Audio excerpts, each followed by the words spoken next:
You are listening to Missed Apex Podcast. We live F1.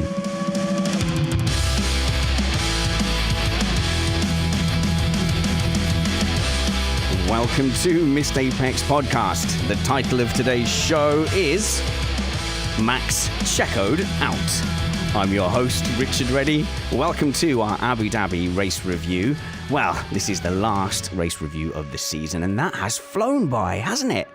No, it really hasn't. It's been a long season, and the thing to bear in mind is that it's probably the shortest F1 season you'll have between now and the day you stop watching Formula One. So get used to it, because I think we are locked in for 20 plus races a season. After this show, we'll be back midweek with a tech season review with Matthew Summerfield from motorsport.com and Matt Trumpets, and we'll do our season review next Sunday in the form of a call-in. That's right, you can be on Missed Apex Podcast. How about that? Don't mess it up. I've worked really hard on it. So coming up, we'll discuss, did Perez deserve more help to get second in the championship? Did Leclerc accidentally win P2 in that same championship fight? Was that a fitting send-off for Das Finger, Sebastian Vettel? And is this Mercedes pain in vain? But let me remind you that we are still an independent podcast produced in the podcasting shed with the kind permission of our better halves. We aim to bring you a race review before your Monday morning commute. We might be wrong, but we're first. I'm joined in the shed by Matt Trumpets. How's it going there, Matt?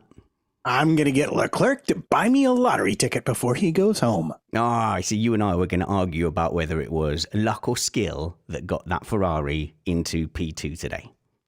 Yep, bit of both, I think. Okay, and we're also joined by someone who's taking a break from examining cows. It's our resident vet, Chris Catman Turner. Hey, Chris.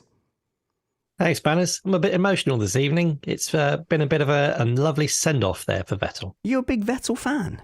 Yeah, I am now. Oh, well, were you 5 years ago? I had a bit of a break, but I was back in the day. Okay, and to be clear, you do work on a farm and look after cows. I mean, if you call a farm a house and the cow's a cat, then yes. Well, it's nice that because Chris Stevens isn't on, for once we get to call you Chris instead of reverting to Catman. So you're like the main Chris this week. I hope you feel special. I always thought I was the better Chris. Yeah, no, he's not here, so I'll say yes. We're also joined by cheerleader and TikTok star Antonia Rankin. Hey, Antonia. Hi, yeah, I'm very excited to never see that Mercedes W13 race ever again. Yeah, there's some people suggested that they should have a burning party and just set it alight, which is a bit harsh to the people who had a well-meaning try. I think most of the people who worked on the W13 probably did their job as they normally do. It's just that the concept didn't click. Yeah, full credit to all of the mechanics and everyone working at that factory, but with full respect, I cannot wait to see it go. They should paint it black. That'll reset everything. Maybe. Make the silver go away. Okay, before we get into won and lost, I just actually want to take a quick dive into qualifying.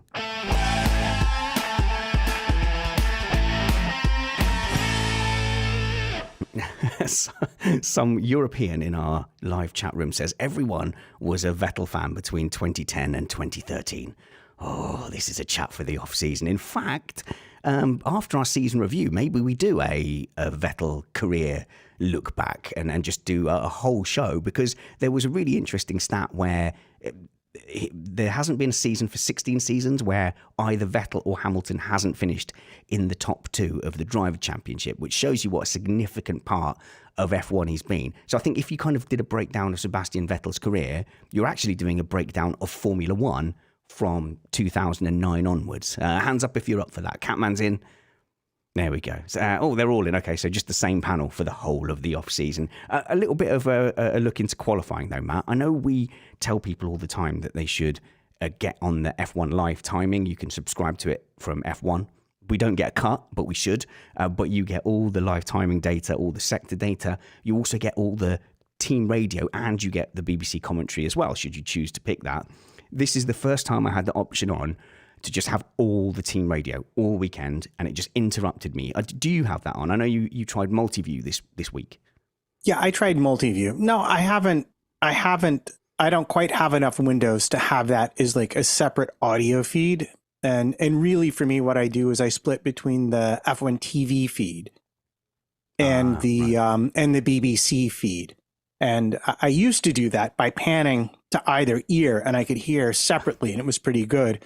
Now I actually listen on my iPad, and then I have the other feed coming into one headphone. So I do the classic recording musician thing of just taking the one earphone off. But I just found it like really insightful because yes, you do lose a bit of the commentary because it interrupts you with stuff, but you just got an insight into like how the drivers were progressing throughout the weekend. Like it was fascinating that Gasly was just not on pace at any point, and he was getting tips on, well, this is what Tsunoda's doing here, this is what Tsunoda's doing there, and you could kind of see that develop over the course of Friday and Saturday.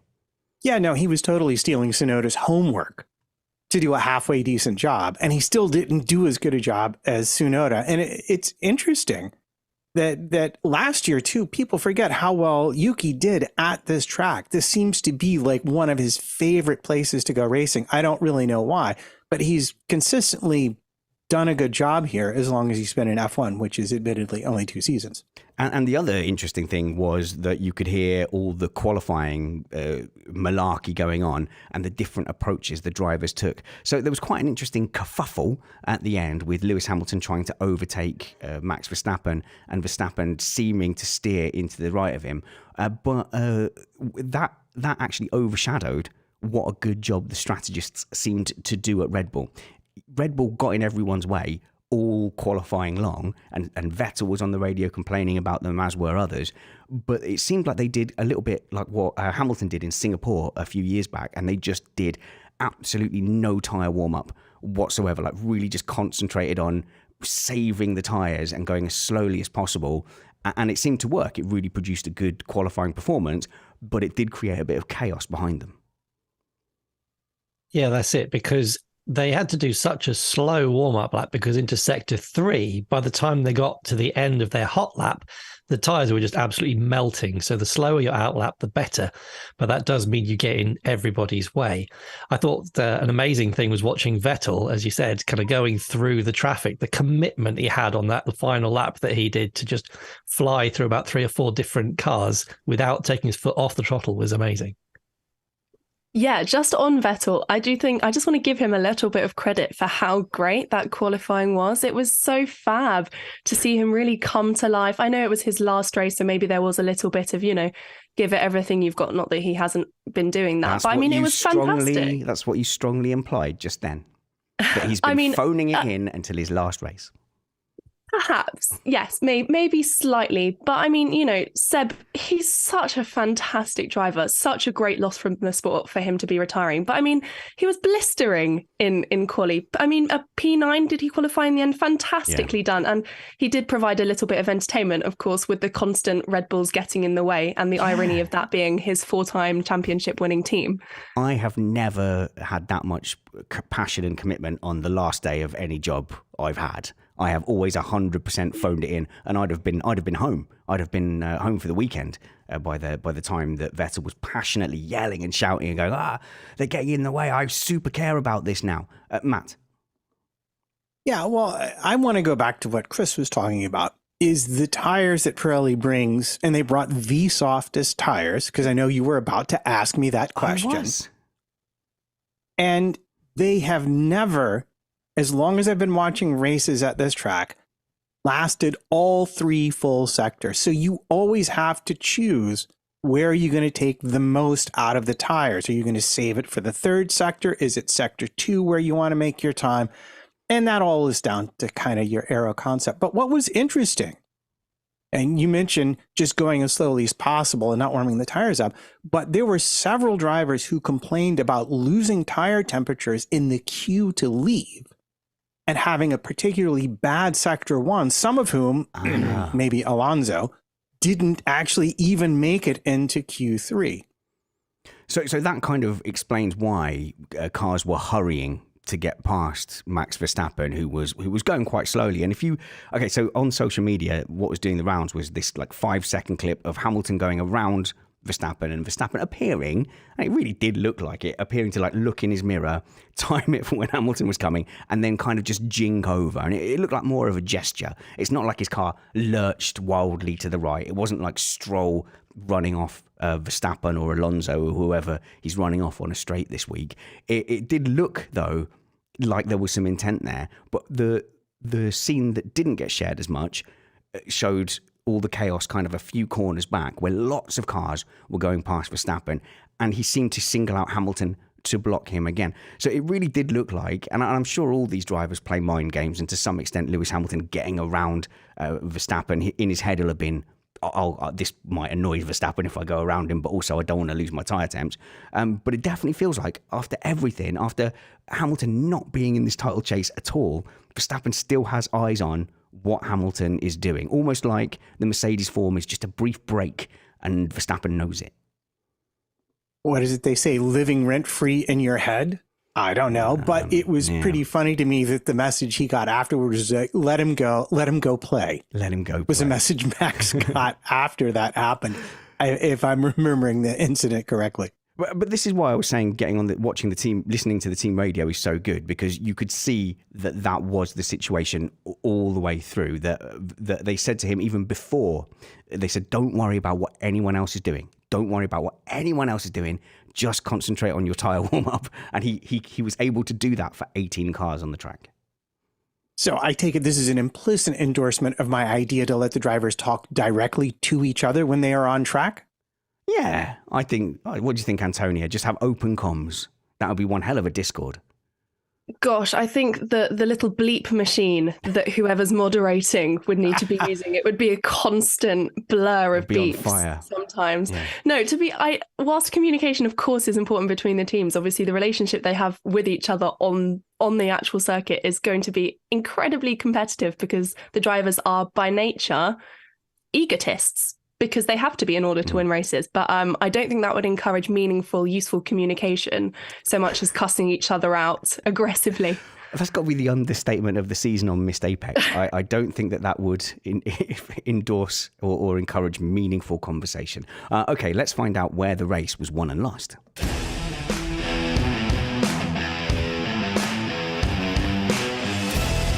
All right, this is the bit where I will take you through all the strategy and tactic connotations. So it was mainly about tyres this week, and it was the battle of the one stops versus two stops. Do you know what? I'm exhausted. Matt, you do it.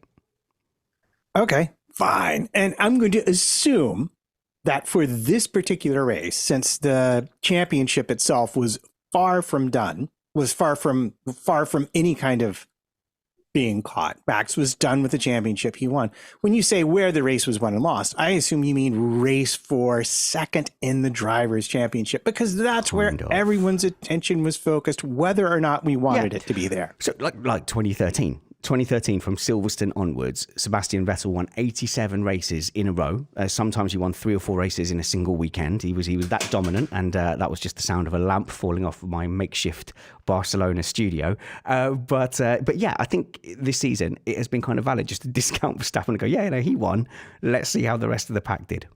Yeah, I mean, if we want to mention him, he won the race to the first turn, and that was pretty much it as far as he was concerned. It was just, I'm going to lap and play some Mario Kart on my steering wheel while I win the race.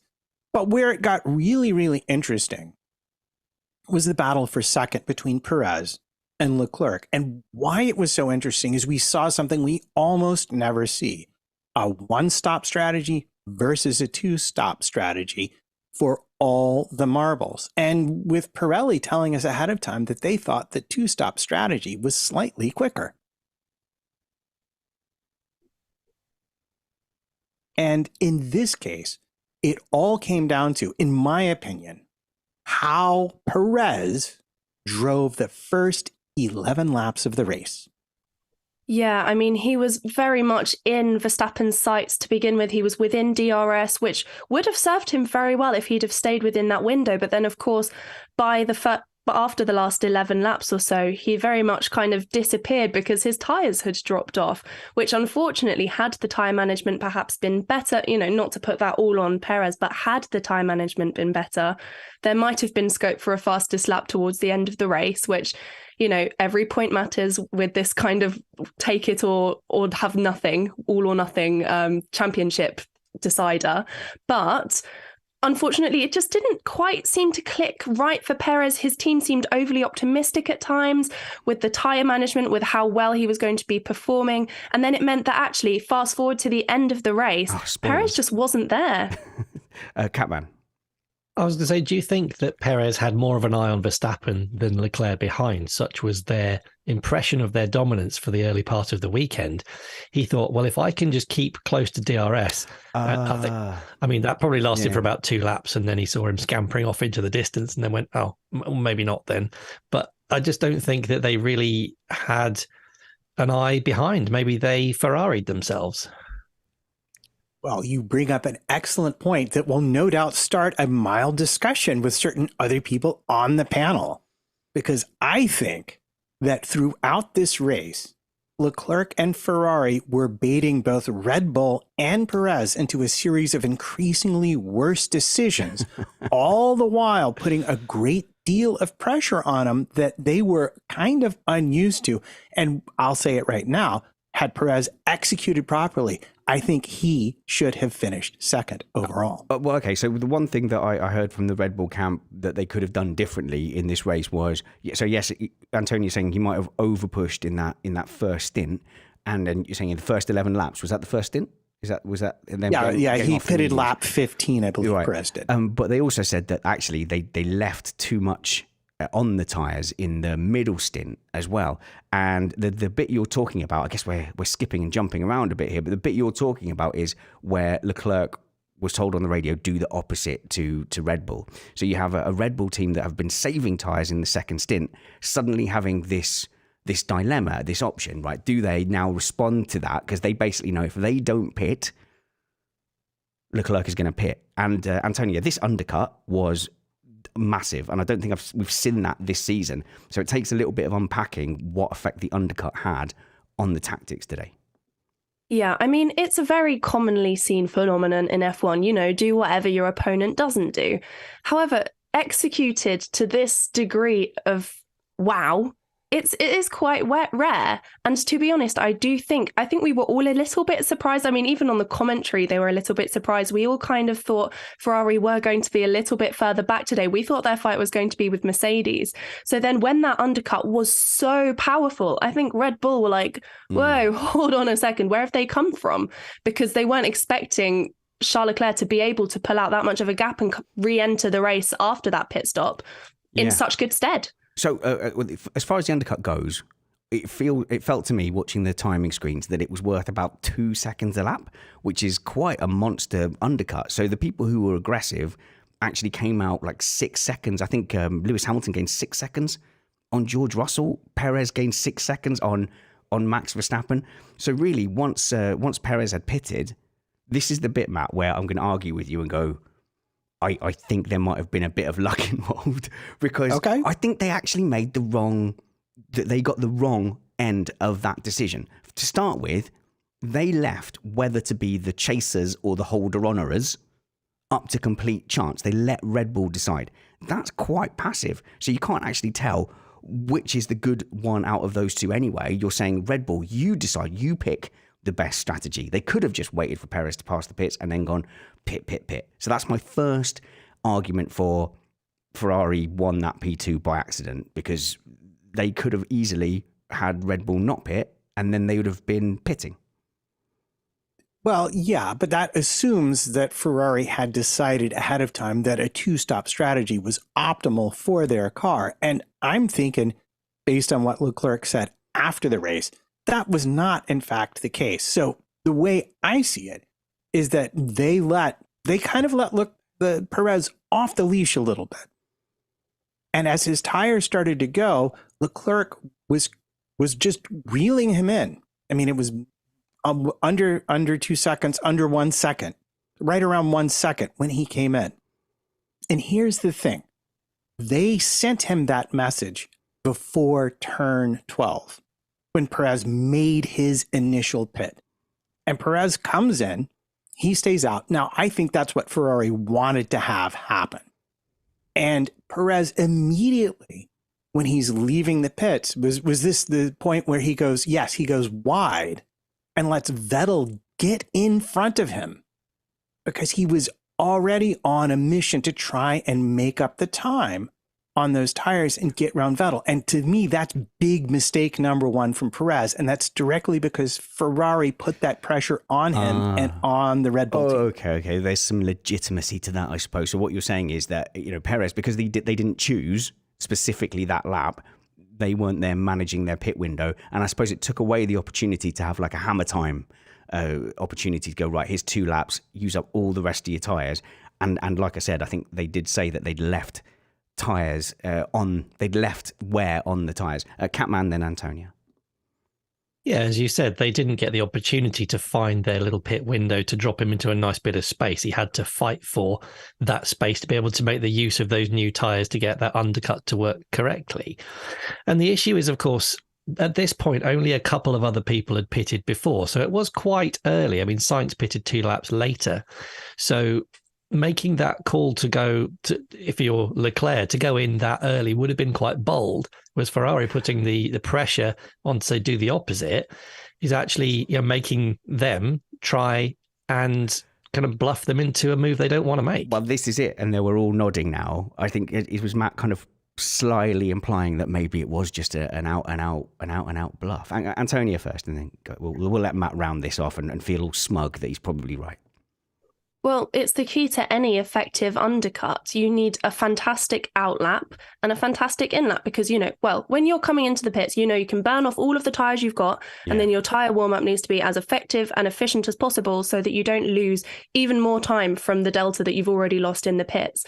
So by tricking, per se, Red Bull into doing a pit stop when they're not necessarily wanting to, they then have to sacrifice the ideal conditions for an outlap and inlap, which then maximizes the amount of delta that the pit stop has, and there is more time lost, per se. Yeah, and what I love about this is this then plays directly into the second pit stop for Perez, whereby Leclerc comes in on lap 22. Now, the thing about lap 22 that makes it really special, it was about the last lap you could come in for a 2-stop strategy, but it was also about the first lap you could come in for a 1-stop strategy on the hard tires. So they left the plausibility that Ferrari might have to stop again. And we all know Ferrari has terrible degradation on their tires. And what this sets up is that second pit stop where Perez winds up getting into a battle with Hamilton. The whole time, Leclerc is there driving just slowly enough that they think we're going to catch him. I have a little bit of a problem with the assertion that Ferrari just pulled off a King of the North, Rob Stark level of victory over the Lannisters suddenly in race 47 of 2022 when they've been much more kind of black watch up until now. Isn't Occam's razor, the simplest thing is the most likely that they just fluked into a bit of a good strategy? I mean, look, credit to them. It all really worked out and we're building this masterful picture of them playing 4D chess. I'm just saying, it doesn't quite fit my narrative of 2022 Ferrari. Well, I have 2 simple responses to you. One is, of course, the broken clock. Sure. Always going to be right twice a season. The other, I think, that might be more germane to our discussion here is the fact that they weren't really worried too much about Carlos Sainz in this race, were they? In this season? Well, no, in this race in particular, they didn't have to worry very much about Carlos and where he was going to wind up. And as a result, they only had one problem to solve and one thing that they probably focused on for the whole weekend. And that was how can we possibly get Leclerc ahead of Perez? I do. I actually completely agree with that in the aspect of, I think Ferrari accidentally did what is a very good idea, which is just focusing on your own race. they were very much in the idea of, we're going to get Leclerc this P2 in the championship, and how are we going to do that? So by Verstappen being so far out ahead, that immediately ruled him out as someone who could get in the way. They knew that their battle wasn't with Verstappen. So therefore, between them and P2, it's just Leclerc. And, Sainz wasn't really around to do much helping out, unfortunately. He was up there, but not too much. And in that way, they just managed to pull out a really great performance for Leclerc, because they weren't reactive. They weren't doing anything skittishly or last minute like they have historically with strategy. Monaco, and they were just watching their own race. That's true, Matt. When they've been under pressure and have had to make those quick calls in the clutch, that seems to be when they've gone wrong. They seem to have this battle plan with plans A through to Z, but when it's that kind of split decision, they seem to have got that wrong all season. Whereas today, perhaps they sketched it out a little better. They were more in control. They were less reactionary. Yeah, they had less decision making to do because the focus was simply getting Leclerc ahead. But I am going to disagree, at risk of my life, with Antonia a tiny bit, in that there was a moment when Leclerc emerged from his only pit stop where Sainz had him lined up in DRS. He was on hot tires. Leclerc was on cold tires. We never heard any radio transmissions, and Sainz never did anything but follow Leclerc through those turns till his own tires were up to temperature. I was really surprised to see that, to be honest, because watching it unfold, I was half expecting a radio message to Sainz saying, Leclerc needs this point, leave him alone. But it almost seemed like Sainz kind of decided to do that off of his own devices, which is not very akin to the idea of, I want the position, because they were racing for a podium at that point. It was a battle for P3. And I was really surprised not to see Sainz, because he was right on the back of Leclerc.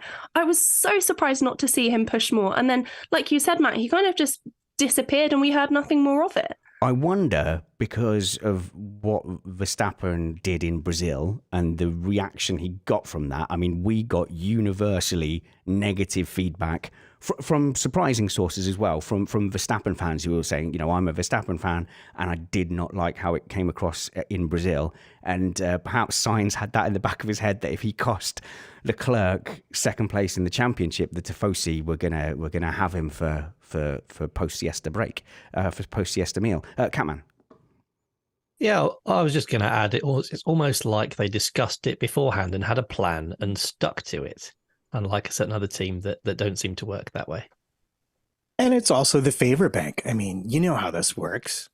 Those of you with partners understand exactly how this works. I've done you a favor, and then at some point in the future, I could say, hey, I did that thing for you. Maybe I could go do a thing instead. And you keep it broadly equal and everybody's happy. Like when I scrape the bare minimum to keep up my end even slightly and then expect to be left alone for the whole of the next day because I'm tired from sort of trying. Exactly. Antonia. Yeah, no, to be honest, I think it comes down to just the whole, maybe there was a little bit of seeing the Brazil action with Verstappen and thinking, oh goodness, I've got to be the biggest team player that ever team played, just to make himself perhaps not have any controversy in the last race of the season. But not only was P2 in for Charles on the cards, but also P2 in the Constructors' Championship as well. And maybe they'd had a conversation about who was most likely to actually finish higher eventually. Like Catman said, it does just sound like they had a conversation before the race, spoke about the logistics, talked about scenarios, and that was executed very seamlessly. Okay, so from a tactics point of view, we had an interesting scenario here, which is in the end, Perez did pit. So he pitted onto the same tyres, so onto the hards, but a newer version of the hards. And of course, that gave him a pit stop delta. So he was something like 20 seconds down and 22 seconds down. Thank you, Matt. And then what you have is a very kind of classic F1 chase of the person who decided to come onto new tyres. Can they hunt down and make up that gap? Because we're always screaming at people and we're saying, because even in this race, I was saying, will somebody go to lap 40 and stick soft tyres on and then charge up the field? Yuki Tsunoda did it, and it didn't really work at all, and they went off quite quickly. So that's why I'm not an F1 strategist, Matt. But I think here it was a classic hunt down, and so for Ferrari, they're looking over their shoulder and they go, right, Perez has pitted, and they can look at those lap times, and you've got to do this mental maths to go, right, not only how much faster is he and how many laps are left, how long will his tyres last, how long will our tyres last, how are these tyres affected by the fuel? Yeah, and see, this is the thing. The pit delta is 22 seconds. I think you were correct in terms of the absolute value of the time Perez had to make up. It was about 19 seconds, and I believe he made up about 17 of that by the end of the race. But here's the thing that even Ferrari wouldn't have known. And I think this is why their strategy worked too.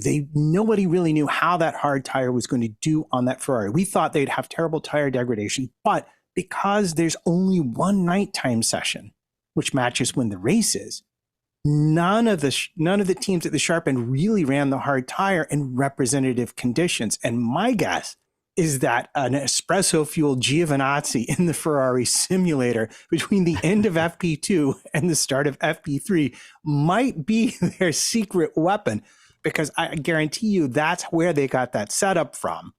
And then the temperatures came down just enough for Ferrari to be back in that beautiful window where a driver of Leclerc's skill could keep those tires alive and giving really good lap times all the way to the end of the race. And I'm going to say right now, not every driver could have done that. I completely agree. And I think I think we do this often, but we are just underestimating Leclerc and not giving him enough credit, because whilst he does make a lot of mistakes, he is a phenomenally skilled driver, one of the best of his generation and one of the best on the grid at the moment. And the fact of the matter is, Red Bull were not expecting him to do as well as he was in that final stint. Mm-hmm. The radio message to Perez said, you'll be with him in the final lap. You can get him there. They were super confident, weren't they? They were just of course we will. They were in Perez's ear saying, oh, go on, Perez, you've got him. Don't worry, you're fine. And he wasn't fine, unfortunately. He wasn't anywhere close, because not only was Leclerc pulling out, he wasn't going to be caught, but also he was driving very, very well and ignoring all of that. Even if Perez had managed to make up that gap by the last lap, which he didn't, catching and overtaking, as the saying goes, are two completely different things. Murray Walker. Quote, you're invoking Murray Walker on the stream. That'll be very popular. But also, the gap was coming down with Perez pushing and assuming he'd have all the tyres in the world, Matt. But maybe Leclerc was thinking, right, well, I need to hold some to defend. So there's a certain element of letting them get up to you and then making sure you've got enough tyres to do something about it. Absolutely. In fact, it was coming down so fast. Red Bull was like, we don't need to have Max slow Leclerc down for you at all. We think that would be a bad idea. Oh, don't even get right. Is that no? Are we going there? Not yet. Well, look, okay, we're here now, aren't we? We're here now. In Abu Dhabi 2021, sorry, I said it. Everybody spin around 3 times, drink a shot, spit on the floor, cleanse your souls. In Abu Dhabi 21, everyone do it again. Sergio Perez parked it underneath the hotel and into the final sector and just completely just held up Lewis Hamilton. And that was a factor in why Mercedes couldn't be ultra comfortable and do exactly what they wanted to do in terms of pit stops and take an extra stop. Come on, Catman. Could not Max Verstappen have just slowed down 7 seconds, held Leclerc up through a few sectors? That Red Bull's a rocket ship. So, yeah, you've got DRS, but slow you down through the hotel section, disappear in sectors 1 and 2, and then slow down again back through to the hotel. Yeah, if you really want to defend like Hamilton did against Rosberg at Abu Dhabi, it can be done. But for me, what Max said was, he said, I'll quote, "It's not fair racing. I think it's not the nicest way going out of the season like that." Oh, I've got things to say about that. Yep, I think everybody does. Antonia, you say them. Well, I just think, as has been made exceptionally clear by Verstappen, he's not in the way of influencing a result in the favor of someone else at the sacrifice to himself. That's what it comes down to. And I will say it's exceptionally common in almost all racing drivers. Like I said earlier, they are by nature egocentric because they have to be. Verstappen wouldn't have done something to sacrifice his own race in any way in order to benefit Checo, which, you know, you can say what you want about it, but it's exceptionally common. And it is, in a way, understandable. You know, it comes back to the whole team orders thing, how all drivers hate team orders. Don't get me wrong, there's a difference between doing your teammate a favor and then, you know, straight up ruining your own race for whatever reason. But he has made exceptionally clear that he's not in the business of doing that. And no driver would ever do that, would they, Catman? Senna letting Gerhard Berger win in the McLarens. Lewis Hamilton pulling over to give Bottas have a podium. I'm sure Max had his reasons. You won't tell us them. No. No, it just seems exceptionally poor after, as Perez said, after all the things he's done for him. Once again, he's just not able to help him win. Although, as Trumpets has pointed out before, to actually have won the tie or the vice champion, as Sam Bird called it. No, Sam Bird, you're really good on BBC F1 commentary, but vice champion isn't a thing. So to get the vice champion position, even with the Brazil thing, he would have still had to get the fastest lap today. And as Antonia said, that didn't even seem to be on their radar today. Lando got that. Sorry, Antonia, you were trying to get in before. I just think with this whole debate, you know, we can say what we want and we can speculate all we like about what's going on behind scenes between teammates. You know, we can say anything we like, but when it comes down to it, our business is with the drivers on track and what we see on track. Don't get me wrong, the dynamic between them will completely change on the paddock, away from the paddock, you know, as we saw with all the drivers getting together with their cute little Last Supper, you know. But our business as the fans, I'm a very strong believer in this, is not with the little drama going on with their bickering, you know, in the motorhome. It's on track. That's all. And as Kevin Clark on The Ringer pointed out earlier, Matt, they've now got Daniel Ricciardo in their pocket as a shut the hell up, do what you're told. Oh no, he's just here for show runs. But you know, if we have him, he's there. Yes. Well, before I divert this, I think Catman wants to get in, but I do want to get back to why I still think Ferrari was more good than lucky, and to do it by looking at Vettel's race a bit. Oh, okay. Brilliant. Let's have Catman's last thing then on the Verstappen not helping out. Oh, I just wanted to say about Ricciardo going to Red Bull. You know, that's fantastic because now they have a legitimate excuse as to why their catering department is overspending because they're paying him millions of pounds to do donuts. Well, he will be. He'll be doing a lot of show stuff. Do you know what? If Ricciardo thinks his F1 career is genuinely on a pause for a year, it's a good little gig, isn't it? It's a good little gig for a year. I'm sure he's not going hungry at Red Bull. Good. I'm glad, Matt, that you were talking about what went wrong with Vettel, because that probably does really illustrate, and it was a very handy not to guide, wasn't it, for anybody watching? You go, well, why did Leclerc's work out? Why didn't Perez's quite work out? Look at Vettel and you can see the what not to do. Obviously, we have hindsight, but I definitely wouldn't have done that if I was an F1 strategist. Definitely No. not. Yeah. We could start by simply looking what his teammate on a standard two-stop strategy did do. And Vettel would have been entirely within his rights to have stopped around then. Ocon stopped around then. Norris stopped around then. I forget who else. Alonso stopped around then. All the rest of the midfield stopped between lap 15 and like 18 or so. But not Vettel. Vettel kept on going. Like Leclerc, he was far up the field, and you're like, yes, this is it. Then Leclerc comes in and he keeps on going, and the next thing you know, he's driving backwards with all his might, and you're like, oh, this is just not going to end well. So the biggest point to me is that Leclerc stopped at the end of lap 21, headed into lap 22. Vettel, 4 laps later, he easily lost 2 places on track. As a result of that, came out in 19th place on his tires. And I think the time that he lost in those 4 laps, plus coming back 19th, just absolutely killed any fun he was going to have in today's race.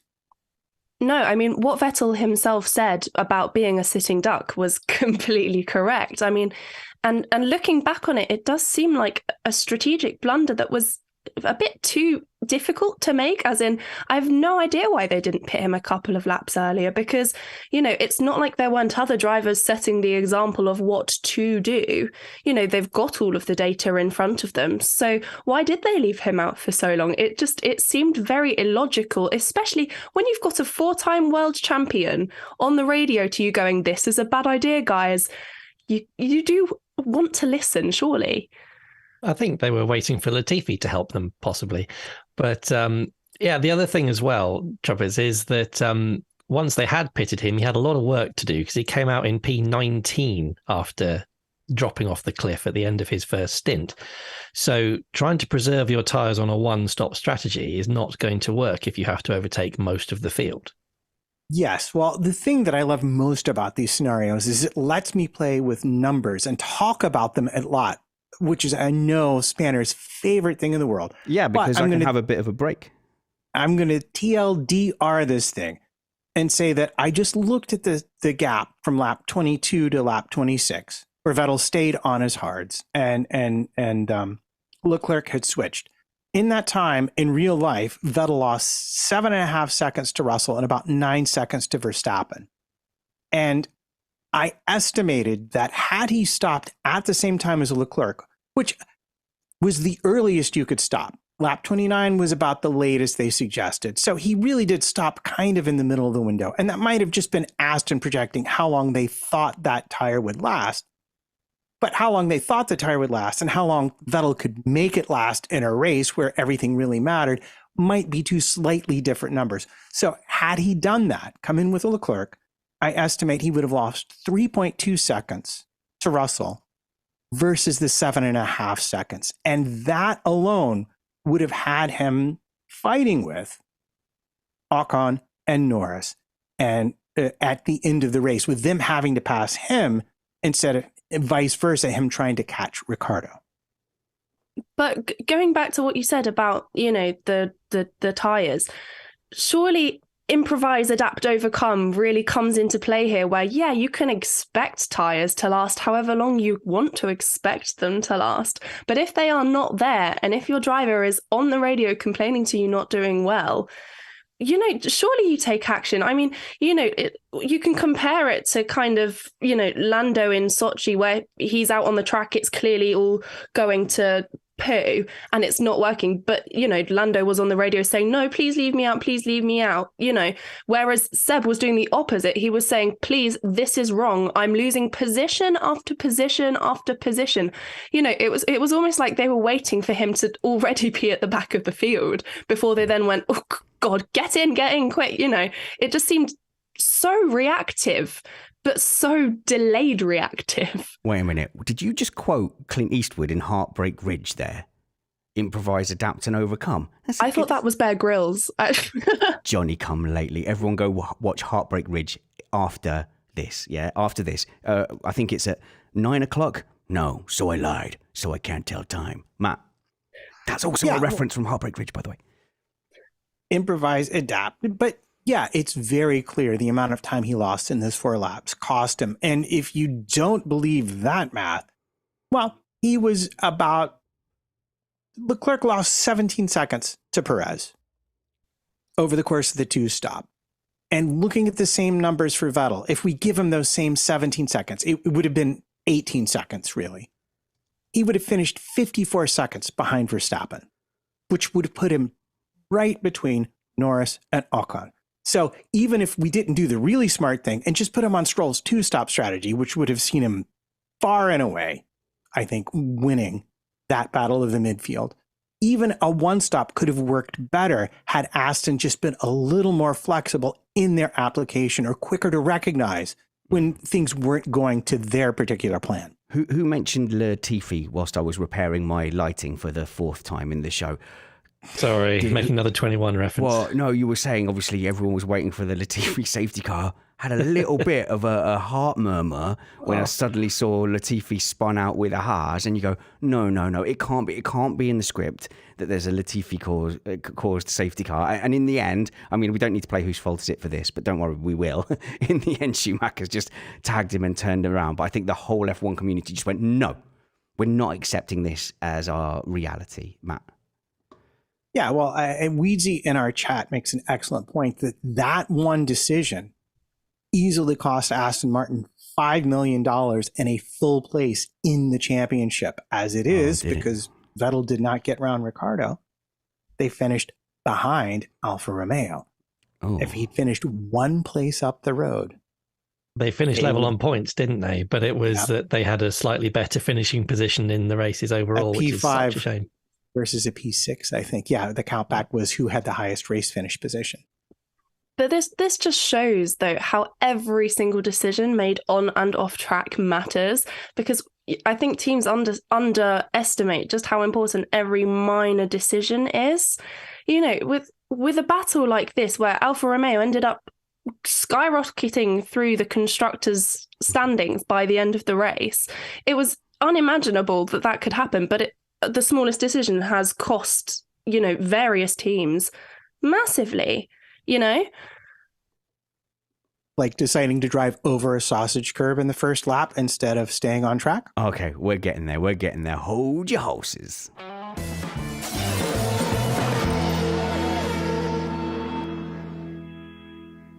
Oh, hi there. I'm Spanners from Missed Apex Podcast. Sorry to interrupt, but I just thought I'd let you know what we're doing or remind you what we're doing. We're looking to do a tech season review during the week. I'm off camping through Spain, so I will be unavailable, but Matt Trumpets will sit down with the assistant. What's his title, Matt? The assistant deputy editor? No, the assistant to the deputy chief welding person? I just call him technical editor at motorsport.com. He's very good. He's the best tech guy in Formula One. Matthew Summerfield, he's going to be joining us here in the shed for a season review, and I'm sure they'll be looking at the tech that is going to be translatable to next season as well. And then on Sunday, we're going to do our season review, and we've got a bunch of topics we want to talk about, but we also want to give you guys a chance to call in. So what we're going to do is in our Patreon Slack group, we're going to share the Zoom link to the call, and we'll let you come on. We're going to let you come on audio only. I think it's too risky to do video because I've got a feeling we'd see an awful lot of butt cheeks if we opened up the video. So we're just doing audio only and opening that just to our patrons to start with, because it is something that I want to do going forward. So you can dictate the direction and the questions that we will be answering and the topics we'll be addressing on our season review, and that is next Sunday.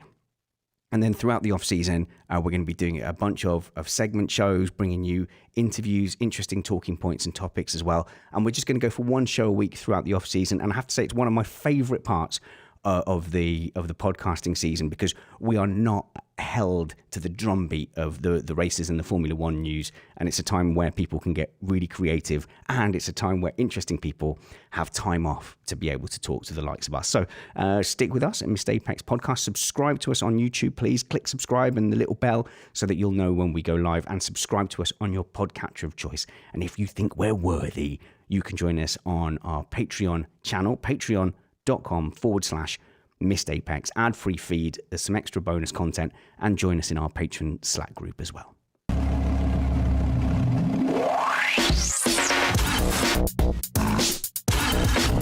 One of the things that held Perez up, actually, Matt, was Lewis Hamilton. I think maybe getting a little bit of payback for Abu Dhabi 2021. Everybody turn around, touch the ground, spit, drink a glug of mother's ruin. But I think Hamilton would have got a little bit of satisfaction in probably being one of the differences, the key factors in why Perez couldn't get up front. But apart from that, it was pretty miserable for Mercedes, given that they had the core pace there. They sacrificed qualifying for race pace. And apart from Verstappen, Hamilton, even with floor damage or not, on the lap times really looked like he was keeping pace. Well, this to me is like the most curious of stories.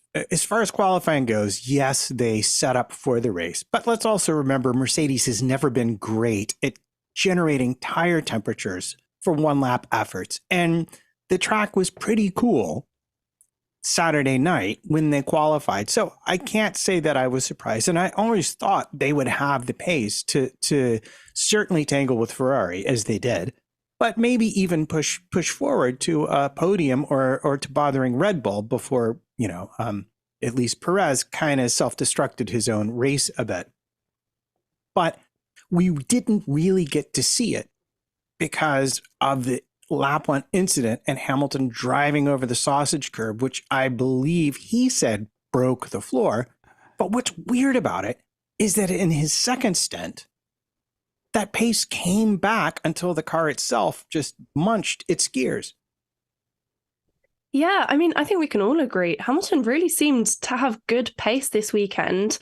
And then, of course, after the sausage curb incident, that was a little bit drawn back. But I do want to use this actually to kind of open up a bit of a discussion about these sausage curbs, because they have certainly been a hot topic this season. You know, with cars launching through the air to, floor damage. I mean, the question is there. Hamilton didn't particularly have anywhere to go after running off. So it wasn't as though the sausage curbs were there to deter him. They were more a punishment for an unavoidable excursion, per se. Question for you, unavoidable Antonia. Question. Hang on a minute, and we'll get there. We'll get to that one. Question What for have I Antonia, started? because you wrongly disagreed with me on something like 8 race reviews ago. Okay, so where do sausage curbs mainly occur? On what type of corners do they mainly? Chicanes. They are mainly there as disincentive this to chicanes. again. So once again, I will posit to you, Antonia Rankin, Antonia F1 on F1 Antonia. F1 Antonia on TikTok. You'll get it Quick one little day. plug You'll get it there. one day. Follow the links in the show notes below. All very entertaining. However, you were wrong. I'm going to pose this to you again. Antonia, I will never back down from this. I'm sorry. We should ban all chicanes and just replace them all with normal corners or straights. No, in the most disrespectful way possible, you are wrong. Because chicanes make our sport... You can laugh. No, chicanes make our sport safe. They make our tracks raceable.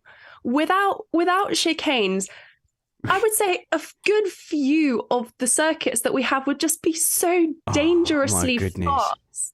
You know, even if we're talking about the kind of not chicanes, like, you know, Maggots and Beckett's on Silverstone. You can't call Maggots and Beckett's a chicane. Oh my God, Catman. F1 defines a chicane as a series of turns, one following another. I'm sorry, Maggots, Beckett's and Chapel in my head does come into that. However, sorry, aside Catman, from that, sorry about this. Without chicanes, so many of our circuits wouldn't be drivable. I'm aware how unpopular they are because, yes, all we want to see as fans is cars go broom really quick, right? Broom quick. However, moving us back to sausage curbs, hang on, can Matt they just are get in there on as chicanes punishments. quickly? Matt, just get on chicanes quickly. We'll go back to sausage curbs. Sorry, Antonia. I got to say, I'm loving the fact that you know the FIA official definition of a chicane. I would argue that their usefulness is entirely down to the minimum speed through which one can drive them. For example, Maggots, Beckett's, I don't have a problem with. However, there are other ones that I would happily see the backside of. Okay, and just to say, there is a long list of tracks that could be improved by getting rid of chicanes. So obviously Imola, that is a disgusting chicane in Sector 3. That's just the worst. Monza, get rid of all the chicanes and make it basically a oval. A death trap. Yeah, and Montreal as well. Barcelona. Yeah, Montreal. Just let Montreal be an oval as well. Anyway, I apologise. I just wanted Matt to get that point in. Sausage curbs, Antonia. Well, the reason I mentioned Maggots and Beckett's is because with this generation of Formula One cars, and at least for the last few years or so, they have been able to take it pretty much flat out. It's more just so that their foot isn't flat to the floor in 8th gear for about 3 kilometres. But anyway, I digress. These sausage curves on the chicanes, I don't know why they're there. You know, the drivers aren't normally cutting corners. You can whack a track limits in there if you're that determined to not let the driver go off. However, having drivers launching into the air, severely damaging their cars potentially. Obviously, today wasn't severe for Hamilton. It was just a bit of a pain, potentially. But I will advocate that there must be a better way. Surely. Well, right off the bat, empirical evidence suggests that the sausage curb did not prevent Hamilton from cutting that chicane anyway and gaining a position on signs. Illegally, according to the stewards. Do we need to play a game? And is this? Oh gosh, here we go. Matt, finish your point, and then I'll press the button. And so I've never liked them as a punishment for the drivers. They do too much damage. They cause too many problems. I would like a different solution, please. Although right now, I'll tell you, I'm not even sure what that is. Morgan is saying wall. we should just put a wall instead of the sausage curb on chicanes. And I'm with that. The annoying Is that thing, not just Monaco? well, the annoying thing about chicanes is the fact that we always have this, oh, one person got forced off. And yeah, there you go. The Monaco, the Nouveau chicane after the bridge, that one can definitely go burn. Like that seems like one of the most obvious ways to improve Monaco. I'm not even going down that road. But anyway, yes, every chicane can have a wall instead of a sausage curb, and that will solve a lot of stuff. It won't solve the question of... whose fault is it? Whose fault is it? Oh, it's completely uncontroversial. I think this one should be fairly straightforward. Carlos Sainz dives down the inside of Lewis Hamilton from fairly long way back. Seems to do enough to hold the corner, but goes all the way out to the edge. Lewis Hamilton has to go off and hit the sausage curb. Carlos Sainz is investigated for forcing a car off of the track, is found to have not done so. Lewis Hamilton is investigated for gaining an advantage from going off track and is found to have done so, and is asked to return the place back to Carlos Sainz. So, Antonia's got a hand up. Whose fault is it? Right. I will start this off by saying I think it's very interesting how self-policed this is with the giving the place back. I think it's very interesting. Aside from, I'm not going to open up the whose fault is it debate because I don't think I have a meaningful. No. I'm aware. I'm briefly segueing because I feel as though this is an important conversation topic. I think that aside from whose fault it was, the fact that this was self-policed negates whose fault it was, with not being necessarily asked to give back the place. Because I thought the wording on the radio message was interesting. We've been told to give the place back to Sainz because they're not really doing that anymore. But my point with this is, I don't think it matters whose fault it was because the drivers kind of sorted it out between themselves and then went on their way. Yeah, I think you've got a fair point there in that Lewis Hamilton left the track rather than holding position. So it would have been an easier whose fault is it if Hamilton had just decided to stay on the track and Sainz had clattered into him. Then we could have applied these new rules. Catman. Very briefly, just need to defend the format a little bit, Spanners. I'm surprised you haven't gone to the fact that just because if I buy my wife some flowers after a missed discretion doesn't mean it wasn't my fault. But so therefore, I think that the format still stands. Got some experience there. Yeah, I'm afraid so. That's interesting. But yeah, I think it's absolutely the fault of the new regulations rather than either of the drivers, because unfortunately, the rules were applied correctly in this situation, but the rules are bump. They're rubbish. This is very much like, how dare we paint white lines on a pitch to decide what's out of bounds in a football match? I mean, really, the rules are the rules. And under those rules, Carlos Sainz made a legal pass on Lewis Hamilton, left him enough room, which I personally disagree with definitionally, but under the current definition, there was enough room. No, you don't have to leave him room. This is under the current definitions. If you're ahead at the apex, and we'll get to what that is, you don't actually have to leave him room. You can just go to the edge. Ridiculous. You were both right, but Sainz actually did leave enough room for Lewis Hamilton's tires to be on the track surface as he took that corner. And then Lewis, knowing that he was nothing but, destined for the dog food can at the next corner, opted to drive up and over the sausage curb, which terminally, ultimately, I think, although it's not confirmed, damaged his car and saw him retire from the race, and also cost him any chance of being competitive in that first stint for reasons that we're going to put down to a broken floor, but may have been slightly more complex because his pace did come back. It could have been psychosomatic, and they also pointed to the fact that he had depleted his engine, his battery, trying to, and I'm sure we can get an explanation of that, of trying to defend and attack Carlos Sainz. Antonia. I think maybe it could be argued that Hamilton's perhaps just used to a bit more of an aggressive attacking stance, and he kind of dove off track, almost preempting something more aggressive than actually came. He was expecting to have no room, got out of the way, and then went, oh, actually, I would have been fine. I actually think it was a little bit more cynical than that. I think Catman might be agreeing with me, or shall I go with it? No, okay, so I think that in that situation, he was basically hoping that under the new rules, he'd got to the apex first, and that he would be adjudged to have been forced off, therefore could kind of skip the corner and keep it like he did in Abu Dhabi 2021. Sorry, everyone. I know there's a lot of spit on the floor and everyone's drunk now.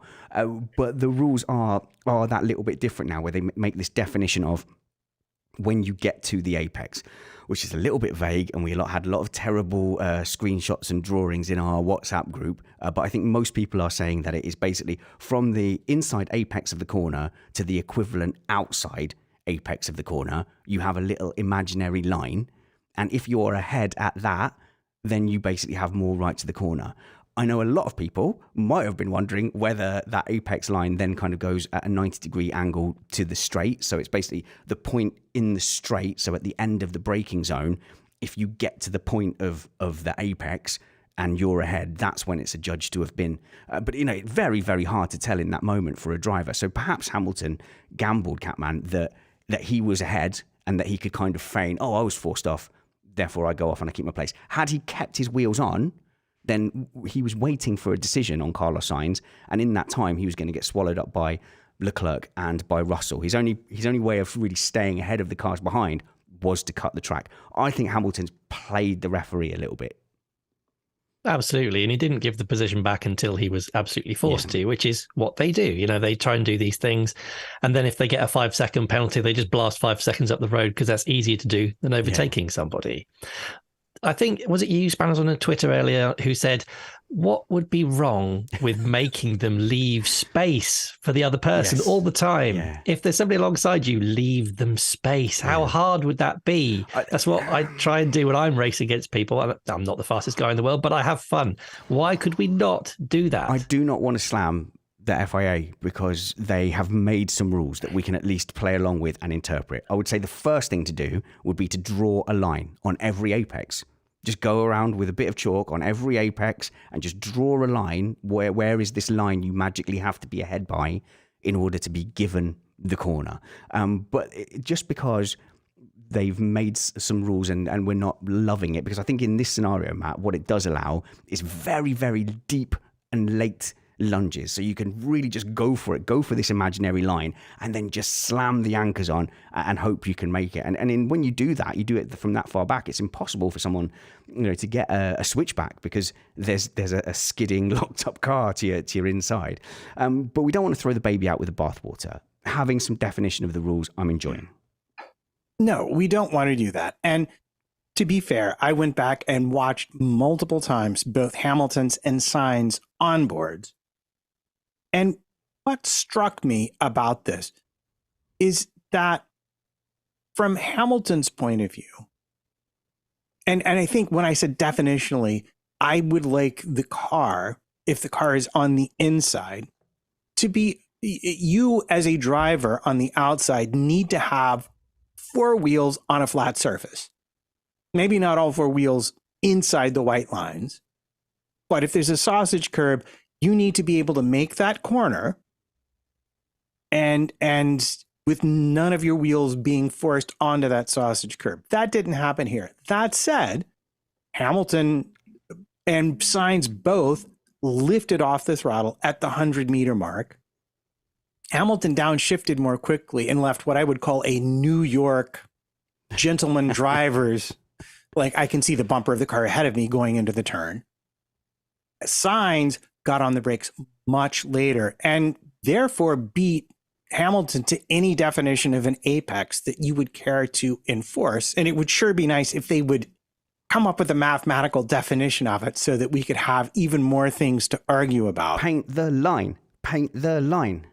Yeah. I mean, is the apex defined by the car, or is the apex defined by a mathematical section of the track and the midpoint thereof? This is what I would like to know. Yeah, whilst I'm sure it would be incredibly interesting to see cars sprinting towards the line and then just immediately ramming on the brakes. And, dive bombs are, to my karting standards at least, very valid forms of overtaking. I do think your point about the sausage curbs is a really interesting one.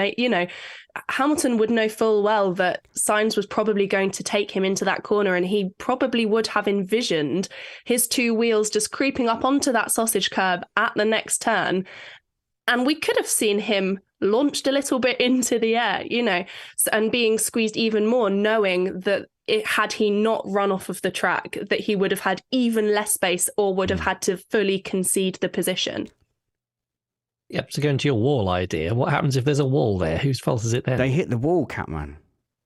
Or they hit each other, and then whose fault is it? Then we get to play the game, but with a wall involved. It was the wall's fault. Or you could have do you remember when Vettel went long into turn one and completely missed it at Monza, and he just went through all those polystyrene things that you were meant to dodge around? We could just have layers of that. So your penalty depends on how many layers of polystyrene you hit. It's 5 seconds if you go through the first one, 10 seconds if you go through two. I've thought this through completely, like last week when I said the idea about the lap cars going to the back and then dumping 1 lap worth of fuel. My ideas are brilliant. I think I win, in fact. Yeah, didn't they used to be a game show where you would have to strike a pose to fit through the wall in a certain way? Yes. Bring on the wall. Bring on the wall. Yeah. It was hosted by Anton Dubek or something. If we just post him at every would-be sausage curb and have a series of polystyrene walls that have a car shape through them, and they have to I think that could really liven things up a little bit. It could do. Well, there we go, Matt. I think we've solved that and derailed the show. We covered Vettel, which is good, but apart from the retirement element of it, and I think we're going to reserve that for an off-season show. But he did have some quiet adventures against Alpine. I put Vettel versus Alpine in the notes. I think it was funny, touching, but also weird that Alonso clearly could have made a move on Vettel and just decided to sit on his rear bumper. And I think your Ocon was told to pit effectively to release Vettel and Alonso. Well, it wouldn't surprise me. As I've mentioned in private chats in the past, there have been 3 times already this season that I've seen Ocon fairly ahead of Alonso on track and held out while Alonso undercuts him, then makes up the pit delta and is then therefore ahead of him for the rest of the race. But in this case, I think that his tires were pretty done. He came in after Perez and sort of in if you're Ocon and you want to get Norris, you're going to have to undercut him. And he came in before Norris. Norris responded to that. So I think Alpine was actually playing Ocon as their point person here in this particular race. And the benefit of that for Vettel was that he then was allowed to race a few more laps and gain some time back, although too many laps, if still you ask me. Well, okay. I think we've covered tick the box of Matt gets to talk about Ocon. There we go. No, we haven't. No, we haven't? Is there more? No, because of Alonso's retirement in this race, guess who won the teammate battle this year at Alpine? Which proves that Ocon is much, much better than Alonso, I'm sure. He becomes Alonso's 3rd teammate to win a season on points for whatever reason, and the only teammate at Enstone ever to beat him. So yeah, whatever, retirements. Yeah, I know Alonso was scoring 27 points today if he'd not retired. Yes, I've heard it all before. But I'm just going to simply say, not a bad showing from Ocon, regardless. Didn't you hear this was Alonso's best ever drive? But he just didn't get any points. Right. So who else beat Fernando Alonso then? Lewis Hamilton destroyed him by half a point in 2007. Yeah. Who else? And I think we have to go to Catman for this one. The history buff, it was Tarso Marquez back in his first season in 2001 at Minardi beat him. Are you kidding? Is that really the stat? That is the stat. He should have not been allowed to continue after being beaten by Tarso Marquez. At Catman F1 on Twitter and our quiz master, we got some quiz shenanigans lined up for the off season. Do you think? Absolutely. Although I kind of spent my Vettel one earlier on in the year, so I'm gonna have to think of something else to do. Maybe a Latifi quiz. I am retiring from the Missed Apex F1 quizzes. I'm fed up of propping up the table, and all I do is basically cause the equivalent of safety cars by flustering and fluttering and pressing the wrong buttons. And Matt usually comes second last, so don't be all smug. No, I'm going to say we're literally like the Latifi versus whoever battle. of the F1 quiz. Like, which one of us will score the least points? So what I think, to make it a good program, me and Matt will present it and do the links, and we'll actually have some decent contestants for you, Catman, because frankly, your questions are wasted on the likes of me. If you'd have asked me who beat Alonso apart from Ocon and Hamilton, I would not have remembered that name. No, it's definitely, I think it'd be my fault that I just can't fix the questions enough for you. You just need to bribe me a little bit more next time. Spell F1. I can't. I'm having to remember which buttons to press for the quiz. Go and follow Catman at Catman F1. But I know you've done a little table for us, Catman. 87 drivers were racing their last race with their current team. Let's have a little bit of a rundown of who we're not seeing again or who is moving teams.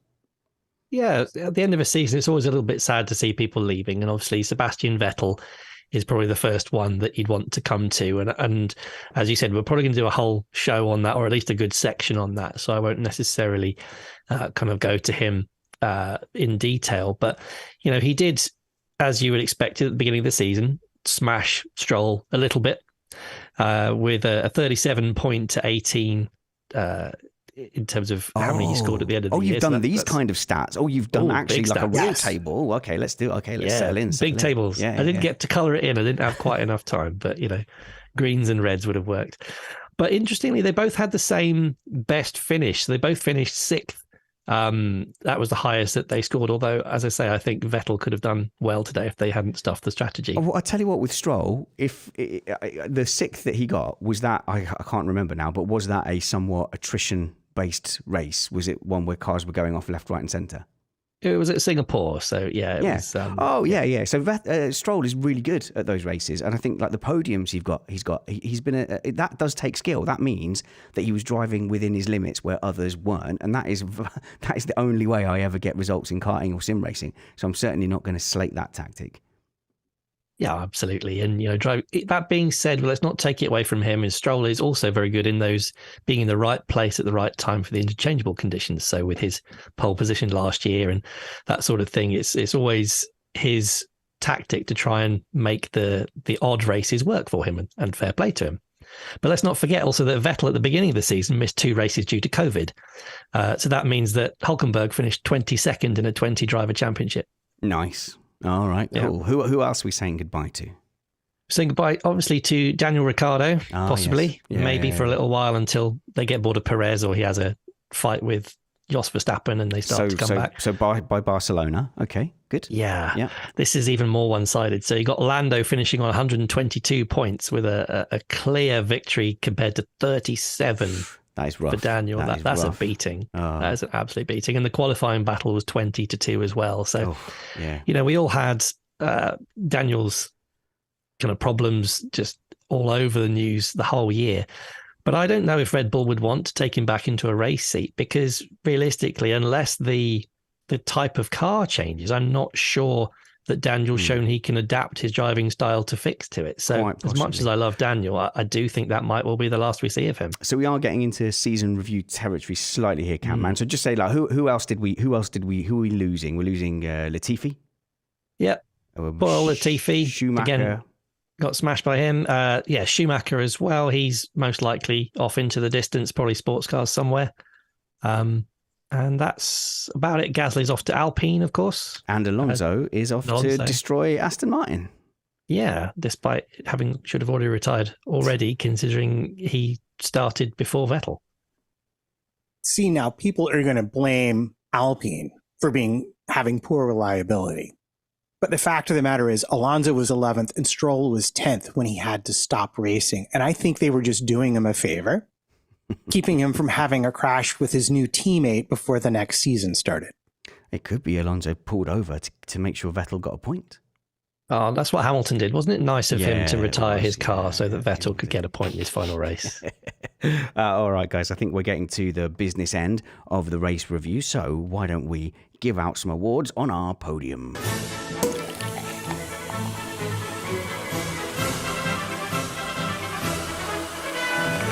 Well, I tell you what, say what you like about Michael Massey, but the Abu Dhabi Grand Prix is a lot quieter without him.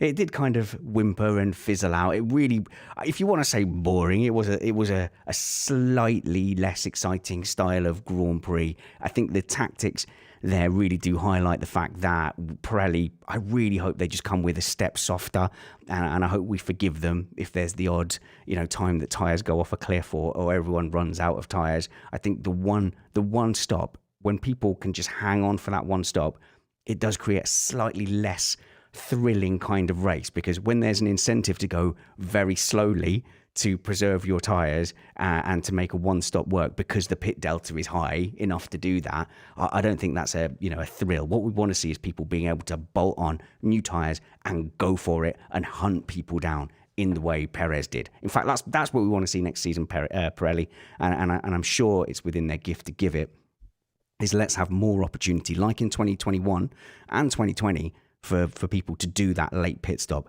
and go and hunt. And that's what we like seeing at the conclusion of Formula One races. And don't blame me if they do that and then tyres start exploding everywhere like Silverstone 2013. But we are going to give out a couple of awards. So the first award is a Good Thing Award.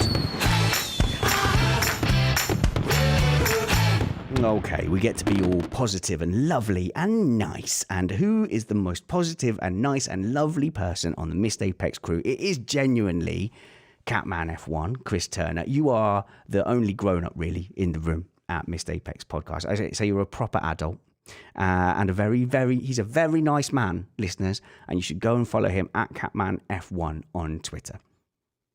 That's nice of you to say so, until you come to my Missed Apex award. So yeah, and then you have to be mean. Yeah, but who did the good thing for you? Well, I mean, I'm sure someone else is going to say Sebastian Vettel, so I won't take that one off them. I'm going to say Lando Norris, because he did a great start. He's been awesome all season, and he's just been consistently the best performer outside of the top three teams. And he's shown up his teammate, as we just talked about. Yeah, a lot. Give him a good car, and he could do wonders with it. And I do wonder if there's some bitterness kind of building up, because, like I say, the crop that he came through with, Leclerc has had his chance at a title already. Russell's gone on to win a race. Albon had a shot at a top team. Obviously, Verstappen was a little ahead of him, but similar kind of age. He must be looking around at his peers going, when's it me? Why am I dribbling around, the midfield? Exactly. Although there is something to be said for being a lifer at a team. He's nailed into that team. He's going to be there for hundreds of years. It's a good solid career. Which driver, here's a fact for you then, you might not know this one, which driver has spent the most years at a F1 team? I'm acting as if I know. I don't know. But I'm really saying, I'm going for Barrichello at Ferrari. He was there a long time. Quite possibly. All right. Send your emails to feedback@missedapex.net. Do you know what? It might actually be Lewis at Mercedes. He's been there for years. It might well be him. No way. That would be mad. All right, cool. In that case, more Good Thing awards. Antonia Rankin, you do the TikToks. You haven't given up on that? You're still doing that? Still going strong, You have a lot of followers on there as well. Is it followers on TikTok or...? Yeah, I have like at least 6. No, you have. Last time I got checked, tens of thousands of followers, and your trajectory is only going up. And unlike a lot of the TikTok people, you actually do sit down and do breakdowns of strategy and tech explainers as well, and you get a lot of comments and interaction on there. So I hope you're not on the verge of giving that up. No, don't worry. I'll be on TikTok to spam the For You pages as long as possible. I understood all of that terminology. Follow the links in the show notes. So if you're on your phone, just like scroll up and down and around. If you're on YouTube, it's below, and you can find Antonia's TikTok straight away. Who had the Good Thing award for you? See, I would say Vettel, but I feel like that's a bit predictable. You can have 2, because I think we're all in that I'll have 2 then. I'll steal 2. Yeah, obviously Seb. I grew up watching Seb. I'm an 03 baby, so I'm just old enough. What I said to you, no, stop. I said, no. Stop saying... Not allowed to make me feel that old. Stop saying when you were born out loud. We have discussed that. Come on. Anyway, I'm an 03 baby, and I've grown up watching Seb, so seeing him retire had me with tears flooding down my cheeks. So you don't know F1 without Sebastian Vettel? No, not at all. It was a similar situation with Kimi last year. This one hits a bit closer to home, but no, love Seb so much. Very sad to see him go. Great send off. But I was actually going to say Charles Leclerc.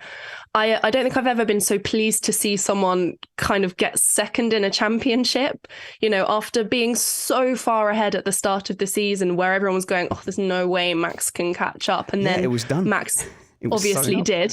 Yeah. Yes. Well, I think it was really nice actually to see Charles get second, in maybe not so splendid a way, but I was very pleased to see it and good for him. Chris? I just wanted to gush a little bit more about Sebastian Vettel because such a wonderful person. Did you see, there's a few things that I wanted to point out to the listeners. First of all, his daddy Norbert came into the garage this weekend with his first ever karting suit and hung it on the wall. And there was a very lovely moment. And then during the middle of the race, they panned to his tyres, and he'd written on the tyres around the sidewall all of his mechanics' names on there to go along with the ones that were on his helmet. He's just such a lovely guy, and he stands up for more than he is worth, and stands up for the people who can't stand up for themselves. And it's such a lovely thing to see someone using their platform to do good, and we will miss him greatly. Yeah, but apart from work tirelessly to save the planet and promote the rights of all people to express their love all over the world, what's he done? What else has he done? I mean, he smashed into Hamilton in Baku a couple of years ago, so sod him, off you go, love. No, I mean, aside from the 4 World Championships and the so nearly 5th, what a stand-up guy to have on the grid. He's not only had such a huge impact on the sport, but really advocated for such important issues, and he's been so vocal and really just a genuine loss for the sport. And I really do sincerely hope that he sticks around to some degree because he's just blimming fantastic. Love the guy, can't fault him. See, I love this. Being slightly older. Yeah. So don't get me wrong. This latest maturation of Seb Vettel has been delightful to follow. But I'm just going to have to point out that this maturation, much like a balsamic vinegar that eventually is delightful to put on food, didn't really show up until he was out of any car that could possibly win him a championship. I mean, I know Catman mentioned Baku, where he just inadvertently smashed into Hamilton behind a safety car because he was irritated with what he thought was a brake check. And goodness knows we should probably not mention things like multi 21 or turn 8 in Istanbul, where, we accidentally ran into our teammate and then thought it was entirely their fault. I mean, this has been a journey for Seb, and he's always been funny. And I love this version of him, but he's like, he's like your slightly crazy uncle who's now that cool dude who takes you out and buys you things. I think you said everything I wanted to say there, Matt. I appreciate it. Okay, fair enough. As people who talk for a living about Formula One, he has not given us anything short of column inches after column inches. He's been wonderful. Yeah, I mean, every driver has some what I call Schumacherisms, especially towards the start of the career. I mean, we're seeing it with Verstappen at the moment, with being cutthroat and win at all costs. And I'm sure Verstappen will also marinade into a Vettel in a few years' time. Are we laughing at my choice of the word marinade? I thought that was a bit weird. No, I'm not seeing him saving any bees anytime soon. Well, My point is, of course, in the early stages of his career, he was so young when he joined the sport. He's been here for so long. And he wasn't the most likable, but he has blossomed and, marinated into a wonderful, wonderful guy. I don't think I need to add to that. Matt, to Trumpets at MattPT55 on Twitter. You play a trumpet, which, as we know, is like a recorder, but it's only got 3 buttons. So it's like a beginner instrument, really, but you're quite good at it. I've heard you do it. You played it in real life, and some of our patrons went to see you. Yes, I have to say a special thank you to both Todd and Honore for coming out to see me last Friday in the exceedingly frigid weather, because we were outdoors, play with the New York City Ska Orchestra. And nice. All I can say is that there are patrons who have been and will tell you that it was a good time.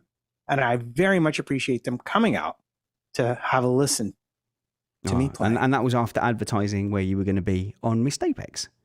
Multiple That's times. kind Yes, of I was cool. desperate. Yeah, no, that's kind of cool. So at least there was 2 people at the gig, which makes a nice change. But who got your good thing award? Gosh, we are dragging this out. We need to we need to get moving. Do we need to end this? Okay, I'll make it easy for you by setting the entire internet alight. The Ferrari strategy team gets it for me for putting Leclerc into the place they wanted him to be and not messing up any of the calls, despite all the historical precedents that we might think applied in this instant. Antonia, what are you miming? Might I just say, unfortunately, this is the bare minimum.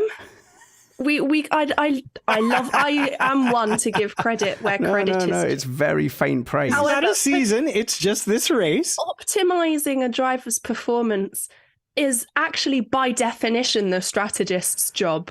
So good job for them. Let's try and keep that energy for next season. So if getting the strategy sort of right is like rolling a 7 with 2 dice, they've eventually, after 20 rolls, got a 7 this season. They've pulled out the exact expected standard. Good for them. I might have been playing too much Catan. That's why I'm thinking of 2 dice rolls at the moment. And then me, what is it? The good award still.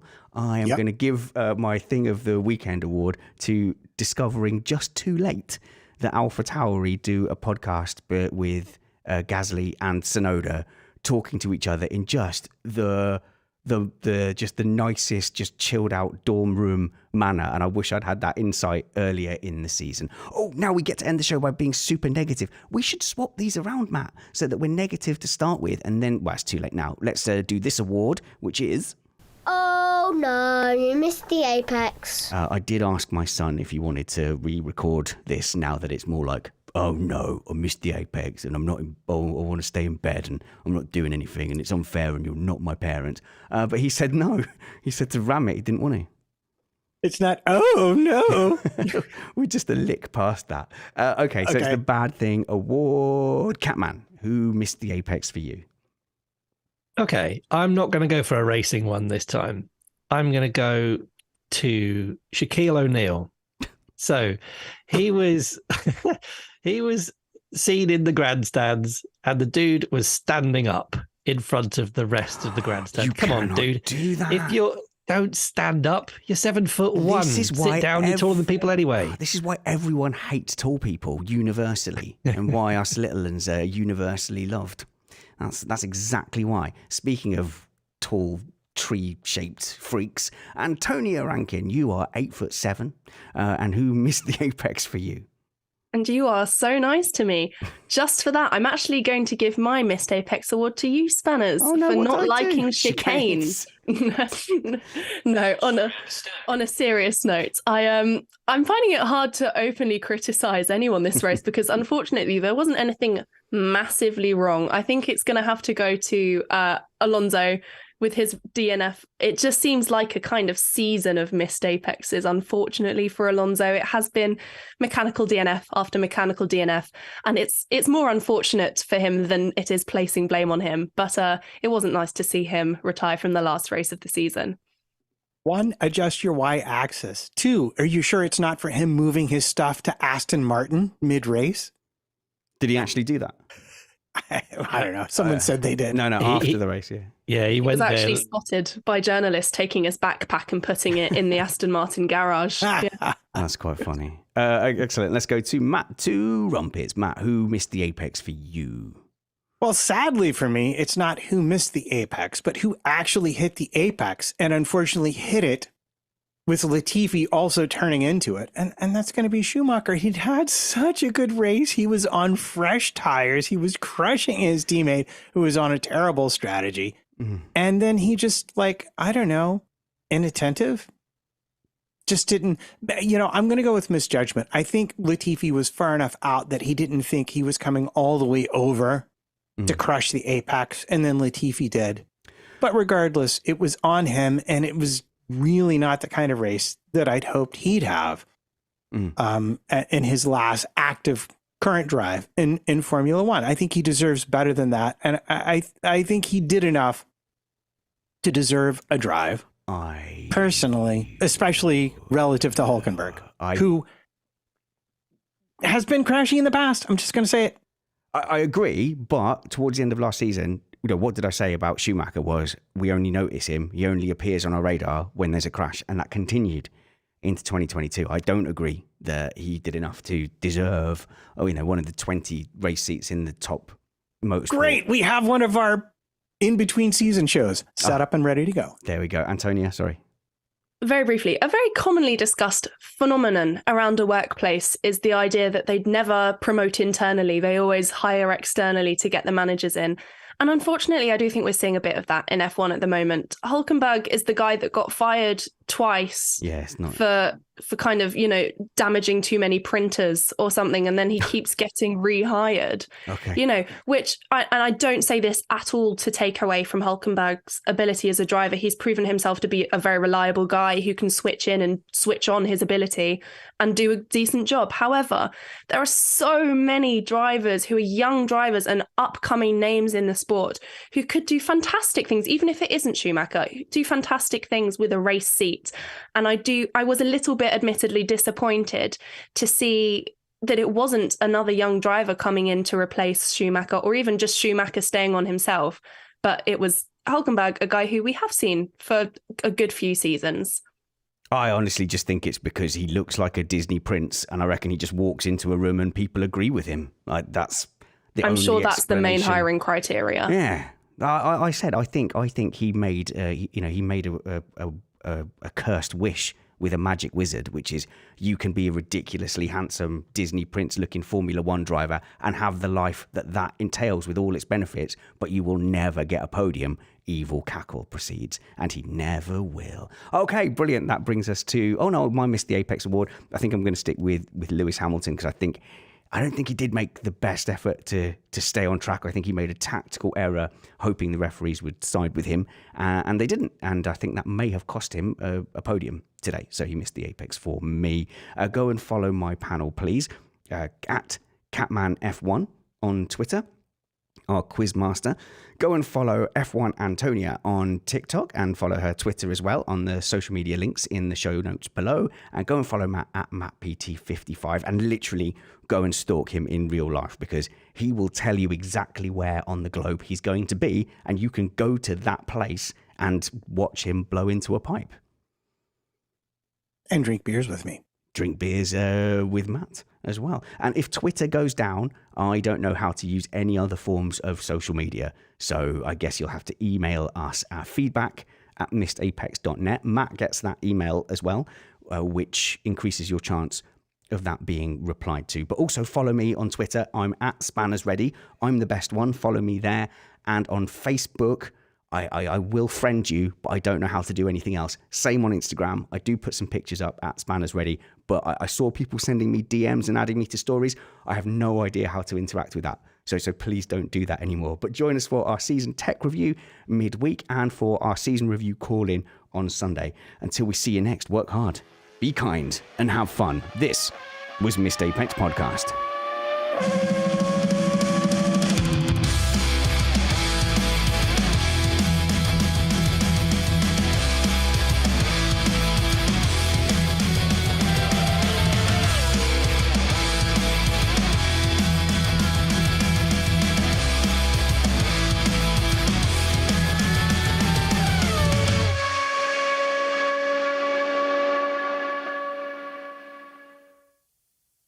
Comment of the week.